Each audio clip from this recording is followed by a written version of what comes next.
Burası Mehmet abi nereye kadar gidiyor burası? Burada çok gitmiyor. Orada çok gitmiyor. Orada bitiyor ama bu taraftan çok gidiyor. Pirinççi köyüne kadar gidiyor. Burası mı Pirinççi köyüne kadar? Tabii. Bu uç gidiyor, bayağı gidiyor.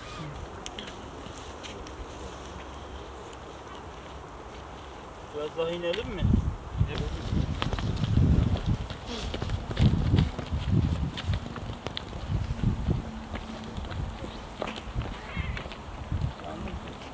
Düşersen düştüğümü iyi çekin ha.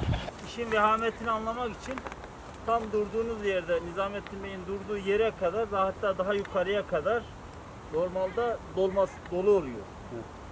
Yani biz şu anda aslında bu durduğumuz nokta arkadaşlar şu anda aslında belki de barajın dip noktasına yakın bir yer. Yani belki 3-5 metre ancak kaldı aşağısı.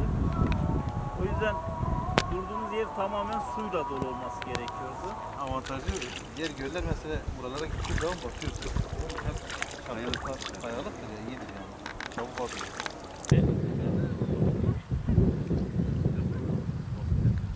O diyelim ki cilt hastalıklarına yönelik. Benim dediğim su sesi sadece. Su sesi. Havuzlardan su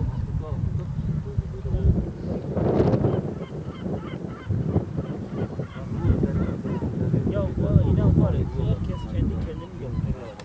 Atla da terapiyi yapıyor. Merkepte de olur. İnsan doğayla olur. Aklına gelecek yarım saat şuraya izleyecek. Şehrin gülü. Kendini dinleyecek. Sevgili İstanbullular, İstanbul'dan bir heyet olarak, Hüdapar İstanbul İl Başkanlığı'ndan bir heyet olarak sahaya indik. Evet, bugün önümüzde çok ciddi anlamda tehlike olarak bekleyen İstanbul'un susuzluk meselesi. Şu anda ülke olarak aslında bu riskin altındayız. Kuraklık ve pandemiyle beraber artan su ihtiyacına yönelik bir takım ihtiyaçların artmasıyla beraber susuzlukla karşı karşıyayız. Şu anda barajlardaki doluluk oranımız %20'ler civarında. Yani barajlar %80 civarında boşalmış durumda.